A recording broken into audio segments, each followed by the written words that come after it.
ಕೆಲವೊಂದು jewellery pieces ಎಷ್ಟು ಅದ್ಭುತವಾಗಿರುತ್ತೆ ಅಂದರೆ ಅದನ್ನ ಯಾರಿಗಾದ್ರೂ ಗಿಫ್ಟ್ ಮಾಡಬೇಕು ಅನ್ಕೋತೀನಿ, but I end up keeping it for myself. ಇವತ್ತು ನಾನು ನಿಮ್ಗೊಂದು ಇಂಟ್ರೆಸ್ಟಿಂಗ್ ಸೆಗ್ಮೆಂಟ್ ತಂದಿದ್ದೀನಿ, keep it or gift it ಅಂತ. ನೋಡೋಣ ಬನ್ನಿ ಅದು ಎಷ್ಟು ಪೀಸಸ್ ನನ್ನ ಗಿಫ್ಟ್ ಬಾಕ್ಸ್ ಒಳಗಡೆ ಹೋಗುತ್ತೆ ಅಂತ. ಸ್ವೀಟ್, ಸಿಂಪಲ್ ಆ್ಯಂಡ್ ಗಿಫ್ಟ್ ಮಾಡೋದಕ್ಕೆ ಪರ್ಫೆಕ್ಟ್. ಇದನ್ನ ನಾನು ಗಿಫ್ಟ್ ಮಾಡ್ತೀನಿ. ಯುಗ ಆಂಟಿಕ್ ಬ್ಯಾಂಗಲ್ಸ್.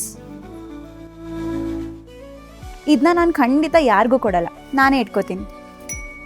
ರೀಗಲ್ ಜ್ಯುವೆಲರ್ಸ್ ಅವರ ಟ್ವಿಸಾ ಡೈಮಂಡ್ ಬ್ರೇಸ್ಲೆಟ್ ಕಲೆಕ್ಷನ್ ಒಂದಕ್ಕಿಂತ ಒಂದು ಸಖತ್ತಾಗಿದೆ. Just look at this, how cute. ಇದನ್ನ ಯಾರು ಗಿಫ್ಟ್ ಕೊಡ್ತಾರೆ? ಇದು ನಾನೇ ಇಟ್ಕೋತೀನಿ. Polki set, no ways I am giving this away. ಇದನ್ನ ನಾನೇ ಇಟ್ಕೋತೀನಿ. This one is so pretty. ಆದರೆ ಇದನ್ನಾದ್ರೂ ಗಿಫ್ಟ್ ಮಾಡೋಣ, ಐ ಆಮ್ ಬೀಯಿಂಗ್ ನೈಸ್ ಅಷ್ಟೆ. ನೋಡಿದ್ರಲ್ಲ, ನಾನು ಇನ್ನೊಬ್ರಿಗೆ ಗಿಫ್ಟ್ ಮಾಡೋದ್ಕಿಂತ ನನಗೆ ನಾನು ಶಾಪ್ ಮಾಡ್ಕೊಳ್ಳೋದ್ರಲ್ಲೇ ಬೆಟರ್. ನೀವು ಕೂಡ ಆದಷ್ಟು ಬೇಗ ರೀಗಲ್ ಜ್ಯುವೆಲರ್ಸಲ್ಲಿ ಎಕ್ಸ್ಕ್ಲೂಸಿವ್ ಕಲೆಕ್ಷನ್ಸ್ನ ಎಕ್ಸ್ಪ್ಲೋರ್ ಮಾಡಿ. ರೀಗಲ್ ಜ್ಯುವೆಲರ್ಸ್ ಅವರ ಕಮ್ನಹಳ್ಳಿ ಅಥವಾ ಮಲ್ಲೇಶ್ವರಂ ಶೋರೂಮ್ನ ವಿಸಿಟ್ ಮಾಡಿ. Some pieces at Regal Jewellers are too good to part with. ನಿಮ್ಗೆ ಲೇಟೆಸ್ಟ್ ಟ್ರೆಂಡ್ಸ್ ಬಗ್ಗೆ ಅಪ್ಡೇಟ್ಸ್ ಬೇಕಂದ್ರೆ ರೀಗಲ್ ಟ್ರೆಂಡ್ಸ್ ಕರ್ನಾಟಕನ ಫಾಲೋ ಮಾಡಿ.